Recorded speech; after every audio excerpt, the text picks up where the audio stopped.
जो हुजूर की पनाह में आ जाता है ना वो बच जाता है। अल्लाह करे आपको समझ आए मेरी बात की। जो हुजूर की पनाह में आ जाता है वो जो दुनियादार रहता है, मालदार रहता है, हुजूर की पनाह में नहीं आता वो बेसुकून रहता है। फरमाते यहाँ दुनिया में भी हुजूर की पनाह में आ जाओ, आज ले उनकी पनाह। और आज दलील आपने इब्ने माजा की हदीस लिखी है, हज़रत तमीम दारी हदीस के रावी हैं, आला हज़रत ने लिखी है। फरमाते हैं जो हुजूर की पनाह में आया बच गया। दलील देते हैं, फरमाया इंसान तो इंसान, जानवर भी आते थे तो बच जाते थे। हज़रत तमीम दारी रज़ी अल्लाह तआला अन्हु फरमाते हैं कि हम खड़े थे, एक ऊँट दौड़ता हुआ आया। नबी करीम सल्लल्लाहु अलैहि वसल्लम के पहले उसने कदमों पे सजदे किए। सहाबा कहने लगे हुजूर हमें भी इजाज़त दें। फरमाया वो तो बेजुबान है, उसे तो पता कोई नहीं, पेशे नज़र है वो नौबहार, सजदे को दिल है बेकरार, रोकिए सर को रोकिए यही तो इम्तिहान है। फरमाया उसे क्या पता, तुम तो मुकल्लफ हो शरीयत के, तुम्हें इजाज़त नहीं है। और आला हज़रत ने दो टोक लिखा है, फरमाया सिवाय खुदा के किसी को ताज़ीमी सजदा भी हराम है। ये नोट कर ले मेरी बात। और आला हज़रत ने फतावा रज़विया में लिखा है किसी कब्र पे जाओ तो 4 हाथ दूर खड़े रहो। अल्लाह करे आपको समझ आए। कितने हाथ? 4 हाथ दूर खड़े रहो, सूरत फातिहा पढ़ो, दुरूद शरीफ पढ़ो, जिस कब्र पे गए हो उनकी रूह को इसाले सवाब करो, उनके वसीले से दुआ मांगो। आला हज़रत फरमाते हैं कब्र को सजदा बिल इत्तिफाक हराम है, तवाफ कब्र का करना बिल इत्तिफाक हराम है, बोसा लेने में इख्तलाफ है कि जायज़ है कि नाजायज़ है, लेकिन बोसे से भी चूंकि शक पड़ता है तो फरमाते हैं अहमद रज़ा की राय ये है कि बोसा लेने से भी बचा जाए। वो आ गया तो इससे अगली बातें करता है, बस खामोश रह, बाअदब रह और पीछे रह। तो हज़रत तमीम दारी कहते हैं ये हदीस आला हज़रत ने लिखी है लमन वल उला में। फरमाते हैं कि ऊँट ने पहले सजदा किया, कदम चूमे, फिर उसने हुजूर के कान में कोई बात कही। रोजे दे दिवाले ने गुलामां दियां टोलियां, एक पे सुनदा करोड़ां दियां बोलियां। यानी ऊँट ने बात की तो हुजूर ने वो भी सुन ली। आला हज़रत कहते हैं जो पनाह में आता है बच जाता है। कहते हैं रसूल करीम ने ना ऊँट की पुश्त पे हाथ फेरा और अल्लाह के महबूब फरमाने लगे फिक्र न कर, अब तू आ गया है ना तो जैसे तू कहेगा वैसे ही हो जाएगा, जैसे तू कहेगा वैसे ही। इब्ने माजा में मौजूद है, पर मैं चूँकि फाज़िल बरेलवी रहमतुल्लाह अलैह की किताब से पेश कर रहा हूँ अल अम्न वल उला से, तो मैं उसी अंदाज में पेश कर रहा हूँ जिस अंदाज में वहाँ है। हज़रत तमीम दारी कहते हैं कि हमारी समझ में बात कोई ना आई। थोड़ी देर गुजरी तो कुछ लोगों ने हाथों में रस्सियाँ पकड़ी हैं, खंजर पकड़े हैं, दौड़े आए, या रसूलल्लाह ये हमारा ऊँट है। हज़रत तमीम दारी कहते हैं मैंने देखा कि जब वो आ गए ना खंजर लेके तो ऊँट हुजूर के पीछे छुप गया। आज ले उनकी पनाह, आज मदद मांग उनसे, वो हुजूर के पीछे छुप गया। तो कहते हैं कि नबी करीम सल्लल्लाहु ताला अलैहि वसल्लम ने फरमाया क्या मसला है भाई? या रसूलल्लाह हमारा ऊँट है, ज़िबा करने लगे थे दौड़ा आया है। तो हुजूर फरमाने लगे वो तो तुम्हारी शिकायत कर रहा है। वो कहता है या रसूलल्लाह मैंने बरसों इनकी नौकरी की, बरसों मैंने बड़ी नौकरी की। सही कहता है या रसूलल्लाह? ठीक कहता है। हुजूर अब बूढ़ा हो गया हूँ, थोड़ा ज़्यादा बोझ नहीं उठा सकता, तो मुझे ज़िबा करके खाना चाहते हैं, मैं मरना नहीं चाहता। नबी करीम फरमाने लगे अच्छे लोग ये सिला देते हैं। उन्होंने अर्ज़ की हुजूर आप हुक्म कर दें, हम इसको छोड़ देते हैं या रसूलल्लाह, नहीं ज़िबा करेंगे, खिदमत करेंगे। हुजूर फरमाने लगे नहीं अब मेरे पास आया है ना, अब मैंने वापस नहीं करना, आज हो गया है, आज ले उनकी पनाह, आज मदद मांग उनसे, आज हो गया या रसूलल्लाह फिर रख लें। हुजूर ने फरमाया नहीं भाई पैसे बताओ कितने? या रसूलल्लाह नहीं नहीं कुछ नहीं। नबी करीम अलैहिस्सलाम ने फरमाया नहीं बताओ कितने, बताओ कितने? उन्होंने कहा हुजूर एक दफा रेट लगाया था तो 100 दिनार लगा था। हुजूर ने फरमाया बिलाल दे दो 100 दिनार। 100 दिनार दे दिया। आला हज़रत फरमाते हैं देखो उनकी पनाह में आने की बरकतें कितनी हैं। उनसे कहा तुम जाओ, वो चले गए। हुजूर ने पुश्त पे हाथ फेरा, फरमाया जा तू आज़ाद है। हज़रत तमीम दारी कहते हैं वो पहले गया फिर पलट के आया, उसने नबी पाक के कान में को बात की, कई बातें की, पर मैं एक बात करता हूं, कई बातें की, एक बात की तो हुजूर रो पड़े। ऊंट चला गया, हमने अर्ज़ की हुजूर ये क्या कह गया है? तो महबूब फरमाने लगे ये कह गया या रसूल अल्लाह जिस तरह आपने मुझे छुरी से बचाया है मैं दुआ करता हूं अल्लाह आपकी उम्मत को जहन्नुम से महफूज फरमाए, अल्लाह जहन्नुम से बचाए आपकी उम्मत को। इस तरह मुझे छुरी से आपने महफूज किया। आला हज़रत फरमाते हैं किन चक्करों में पड़े हुए हो, किन चक्करों में? पैसों की पनाह लेते हो, ओहदों के पीछे छुपते हो, दौलत के पीछे छुपते हो, ताल्लुकात के पीछे छुपते हो। फरमाया मुसीबत आएगी तो ये सारे हट जाएंगे। अगर पनाह लेनी है तो मदीने वाले महबूब की पनाह लो, दरवाजा रसूल पे आओ, नबी करीम की बारगाह में झुको, हुजूर से प्यार करो। आला हज़रत फरमाते हैं महबूब का अदब करो, रसूलुल्लाह की गुलामी करो। फरमाते हैं फिर के गली गली तबाह, ठोकरें सब की खाएं क्यों, दिल को जो अक्ल दे खुदा तो तेरी गली से जाए क्यों। और फरमाने लगे जान है इश्क मुस्तफ़ा, रोज़ फुजूं करे खुदा, जिसको हो दर्द का मज़ा वो नाज़े दवा उठाए क्यों, जिसको हो दर्द का मज़ा वो नाज़े दवा उठाए क्यों। उन्होंने महबूब करीम की मोहब्बत का पैगाम दिया, सहाबा की मोहब्बत का, बोलिए, सहाबा की मोहब्बत का। पूरी किताब लिखी हज़रत सिद्दीक़ अकबर जनाब उमर के फ़ज़ाइल पर। और मज़े की बात यह है कि आला हज़रत ने ना उर्दू शायरों में से किसी को तौफीक नहीं हुई हुजूर को शहनशाह कहने की। आला हज़रत ने कहा मेरे नबी शहनशाह हैं। दलील क्या दी? फरमाने लगे पढ़ो तिरमिज़ी, हुजूर ने फरमाया मेरे दो वज़ीर ज़मीनों में हैं, दो आसमानों में। ज़मीन के दो वज़ीरों के नाम अबू बकर और उमर हैं, आसमान के दो वज़ीर हैं जिब्रील और मीकाईल। तो आला हज़रत कहने लगे हुजूर वज़ीर तो किसी शहनशाह के ही होते हैं, फिर कह लो ना शहनशाह। तो फिर फरमाने लगे हाजियो आओ शहनशाह का रोज़ा देखो, हाजियो आओ शहनशाह का रोज़ा देखो। काबा तो देख चुके अब काबे का भी काबा देखो, काबा तो देख चुके अब काबे का भी, गौर से सुन तो रज़ा काबे से भी आती है सदा, मेरी आंखों से मेरे प्यारे का रोज़ा देखो। आला हज़रत ने सारी ज़िंदगी और सहाबा किराम की बात की, अहले बैत की बात की, औलिया की बात की, सूफिया की बात की, दिफा किया सबका, सबके शानों में लिखा, उम्मत को बतलाया कि अपने बुजुर्गों से जुड़े रहोगे तो बचे रहोगे। आला हज़रत ने तंज करने से, तनकीद करने से, बिला वजह गलतियां निकालने से और एक दूसरे पर लान तान करने से हमें बचने को कहा। आला हज़रत फरमाते हैं कोई इल्म अगर आ जाए ना तो उसका माना ये नहीं कि सबको जाहिल समझ लेना चाहिए। समझ आ रही है मेरी बात की? हम जिस शोबे में भी होते हैं ना सामने वाले को अनपढ़ ही समझते हैं। मौलवियों के बारे में बाद लोगों का ख्याल है कि ये पता नहीं कौन सी मखलूक है, इनको क्या पता दुनियादारी का। मैं सही कह रहा हूँ। इसी तरह जो मेरे शोबे से ताल्लुक़ रखने वाले लोग हैं वो कहते हैं शायद सारे ताजर 2 नंबर तरीके से ही माल कमाते हैं। ये हो नहीं सकता, ऐसा हो नहीं सकता। हमें ना दूसरों की अहमियत की खबर रखनी चाहिए। हम एक दूसरे से प्यार, हम तंज करते हैं, तनकीद करते हैं। फाज़िल बरेलवी मना करते थे, आप फरमाते ये तरीका दुरुस्त। हम जब गलतियां निकालने पे जाते हैं तो माज़अल्लाह इतना ऊपर बन जाते हैं कि माज़अल्लाह सुम्मा माज़अल्लाह अल्लाह रसूल तक पहुंच जाते हैं। आला हज़रत के ज़माने में एक शख्स ने कह दिया नबी पाक का ख्याल आए तो नमाज टूट जाती है। अकल है ना जी, जहां मर्जी ले जाओ। वो कहने लगा जी मैंने खालिस अल्लाह के लिए पढ़नी है ना फ़लसफ़ा अजीब। नबी पाक का ख्याल आए तो नमाज। आला हज़रत फरमाने लगे तू बड़ा ही पागल है। जब तू कहेगा अस्सलामु अलैका अय्युहन नबी, ख्याल आएगा कि नहीं? फरमाने लगे तू बड़ा ही नादान है। जब तू कहेगा अल्लाहुम्मा सल्ली अला मुहम्मदिन व अला, ख्याल आया कि नहीं आया? फरमाने लगे तू नबी पाक की बात करता है, नमाज में तो अब्बा अम्मा का भी ख्याल आता है। रब्बना ग़फ़िरली वाली वालिदैया। फरमाने लगे रब्बे के ख्याल से नहीं टूटती तो मदीने वाले के ख्याल से कैसे टूट गई? फरमाने लगे बड़ा ही बेवकूफ़ है तू। आला हज़रत फरमाने लगे तू कहता है हुजूर का ख्याल आए तो टूट जाती है। फरमाने लगे जब तक हुजूर का ख्याल आए ना नमाज होती ही नहीं। जब तक हुजूर का ख्याल ना आए नमाज होती ही नहीं, सवाल ही नहीं पैदा होता। लोगों ने कहा जनाब वो किस तरह? तो आला हज़रत फरमाने लगे अल्लाह ने कहा कुरान में वाक़ई मुस्सलात नमाज पढ़ो।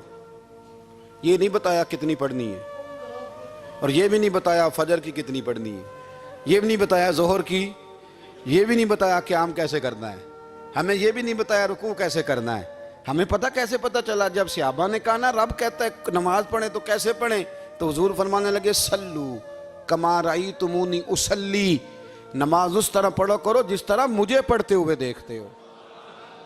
तो कहा ये तो कैसी अजीब बात कर रहा है कि नबी करीम सल्लल्लाहु अलैहि वसल्लम का ख्याल आए। और फिर बड़ी मज़ेदार बात, एक शख्स ने आला हज़रत से आके ना, उस ज़माने में ना एक आर्या मज़हब होता था, अब अल्लाह का शुक्र है वो कोई नहीं।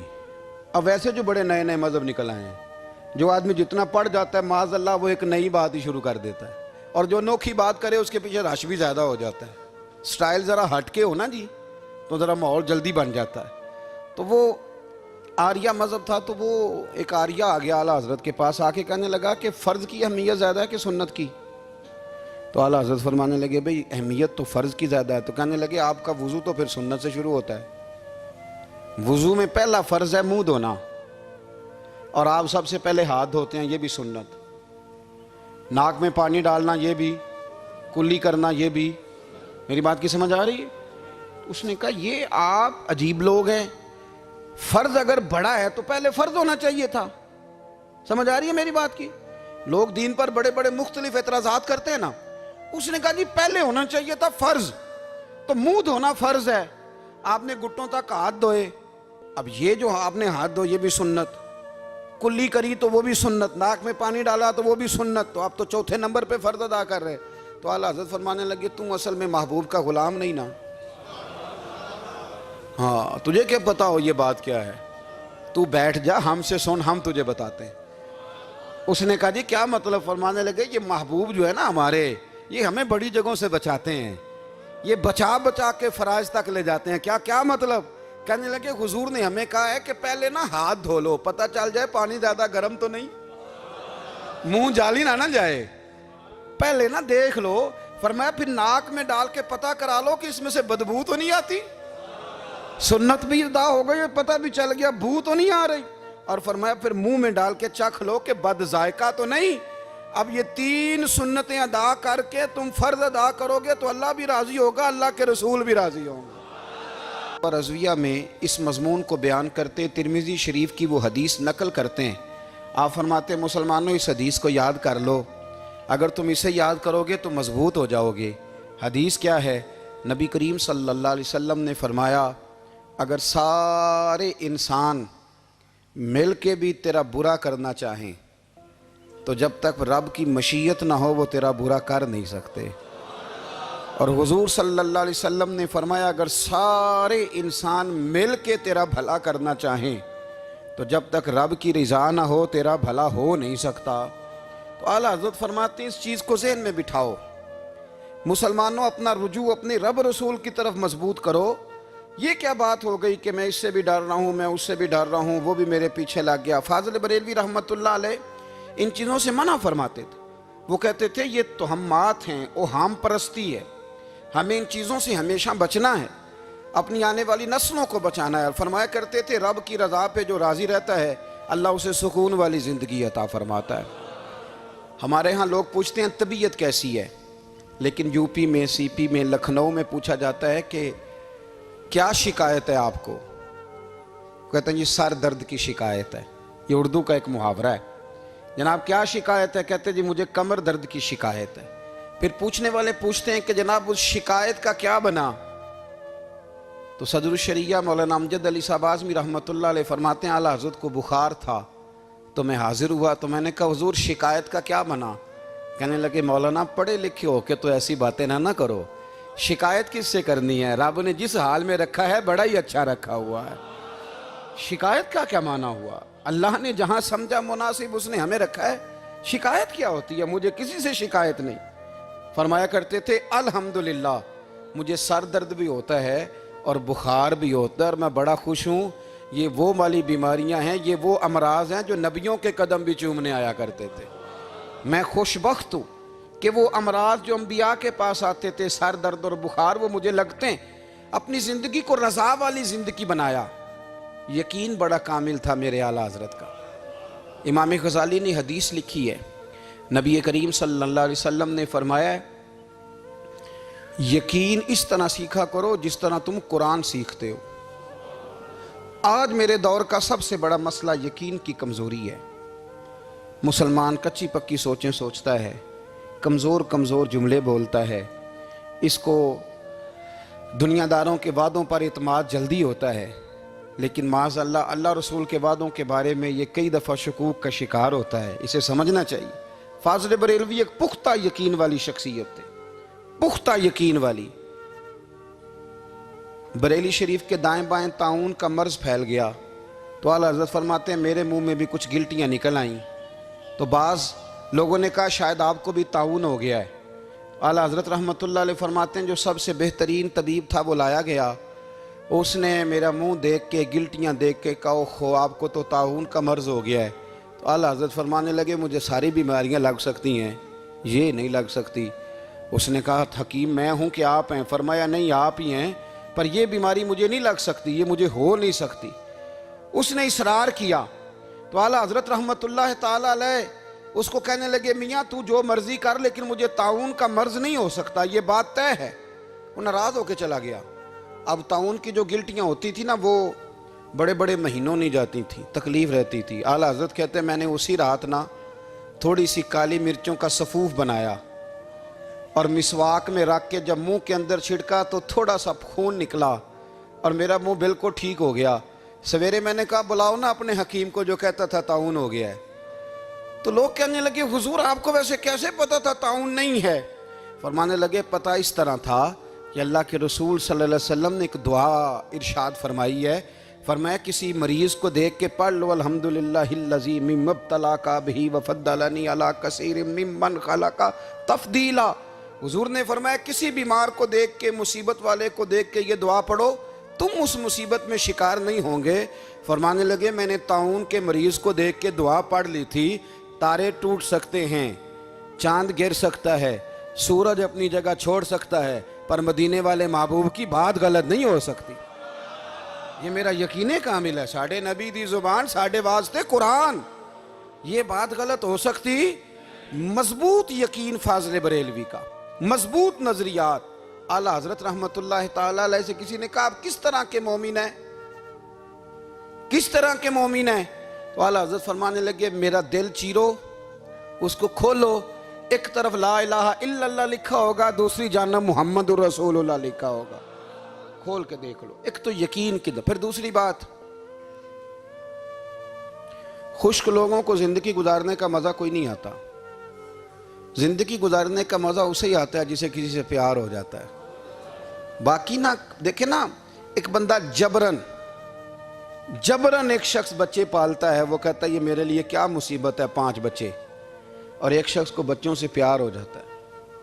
वो जवान भी है, खूबसूरत भी है, पर ईद पे कपड़े नहीं खरीदता। बीवी से कहता मैं पुरानी पहन लूँगा पर बच्चों को नहीं ले दे।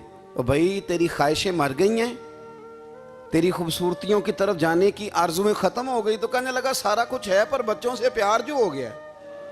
आला हज़रत रहमतुल्लाह अलैह बहुत बड़े फ़लसफ़ी थे, मंतकी थे, बहुत बड़े साइंसदान थे। यहाँ बड़ा संजीदा इज्तिमा है, मैं बड़ी ख़ास बात करने लगा हूँ। सारे साइंसदान कहते हैं ज़मीन घूमती है। आला हज़रत ने इतनी मोटी किताब लिखी है ज़मीन साकन है। फरमाते थे हम जैसे मर्जी साइंसदान कहेंगे आपने दलाइल दिए हैं। आप फरमाते हैं जब नबी करीम अलैहिस्सलाम की हदीस मुस्लिम शरीफ में मौजूद है कि जब अल्लाह ने ज़मीन को पैदा किया ज़मीन कांपने लगी तो अल्लाह ने पहाड़ों को मीखें बना के, किले बना के अंदर लगा दिया तो ज़मीन ठहर गई। फरमाने लगे जब मुस्तफ़ा करीम ने कह दिया ठहर गई है तो सारे साइंसदान भी कहें तो हम मानने को तैयार नहीं कि घूमती है। उन्होंने दलाइल दिए। वो हमें ना रोज़ कह देता है डॉक्टर आपकी तबीयत ख़राब है, खांसी है, घर में किसी और को तो नहीं? हाँ जी है जी। वो कहते उसी की वजह से हो गई है। ओ खुदा के बंदे, नबी करीम अलैहिस्सलाम ने फरमाया बीमारी मुताद्दी नहीं होती, एक से दूसरे को नहीं लगती। और बड़े सादे अंदाज में मुस्लिम की हदीस है, एक सहाबी ने कहा या रसूलल्लाह मेरे ऊँट को उस ऊँट से खारिश पड़ गई है। तो अल्लाह के रसूल फरमाने लगे तेरे ऊँट को तो उससे पड़ी तो उसको कहाँ से पड़ी थी? कहने लगा जी वो तो कुदरती मामला है। तो हुजूर फरमाने लगे ये भी कुदरती मामला है। अब हमें जो मर्जी, आला हज़रत के ज़माने में लोगों ने कहा कशिश सकल है, ज़मीन अपनी तरफ चीज़ों को खींचती है। दलील क्या है? वो कहने लगे जी सेब गिरता है तो ज़मीन पे, आम गिरता है दरख्त से तो ज़मीन पे, अमरूद गिरता है तो, अनार गिरता है तो ज़मीन में कशिश है, खींच लेती है। आला हज़रत फरमाने लगे शाबाश, साइंसदान जो कहेंगे हम मानेंगे। फरमाने लगे ज़मीन ने आधा किलो का सेब खींच लिया है, 1.5 पाव का अनार खींच लिया है, पर हमने गुब्बारे में 1.5 छटांग हवा भर दिया, वो तो ज़मीन से खींचा नहीं गया। ये किस किस्म की कश शकल है? ये अभी 2 साल पहले डॉक्टर अब्दुल कदीर खान का मजमून छपा था रोज़नामा जंग में। वो कहता मुझे वो मौलवी चाहिए था जिसके पास कुरान हदीस भी हो और साइंस के उलूम भी हों। कहता मैंने ज़माने के दरवाजे खटखटाए, फिर मैं पहुंचा बरेली के इमाम के पास, और कहता है वहाँ जाके ना मैं ठहर गया हूँ, इसलिए कि मुझे कुरान और सुन्नत का नूर भी मिला है और मुझे साइंस के रमूज भी मिले हैं। ये वाहिद शख्स है, ये वाहिद शख्स है जो दीन को साइंस का पाबंद नहीं करता, बल्कि साइंस को मदीने वाले का गुलाम बनाता है, मदीने वाले का गुलाम बनाते। तो आला हज़रत फरमाने लगे अजीब फ़लसफ़ा है ना जी। आम खींच लिया उसने, सेब खींच लिया, अमरूद खींच लिया, पर उससे 1.5 छटांग वाला गुब्बारा। तो लोगों ने कहा हुज़ूर फिर मसला क्या है? आप फरमाने लगे मसला ये है कि हर चीज़ अपनी असल की तरफ लौट जाती है। हर चीज़ अपनी, सेब अमरूद अनार ज़मीन से पैदा होते हैं तो ज़मीन पे गिरते हैं। हवा की असल ऊपर है, इसलिए जब गुब्बारे में हवा भरेंगे तो हवा उसको ऊपर ले जाएगी। हाँ, जब उससे हवा निकल जाएगी तो फिर गुब्बारा जो जिसकी असल होती है उधर लौट जाता है। इंसान मिट्टी से बना है तो जाता कहाँ है? मिट्टी देते मिट्टी रहना ही एवं कादी बल्ले बल्ले, अज मिट्टी दे उत्ते बंदिया ते कल मिट्टी दे थल्ले। तो आला हज़रत रहमतुल्लाह ताला अलैह ने ना अपने सारे उलूम को नबी पाक का गुलाम बना दिया।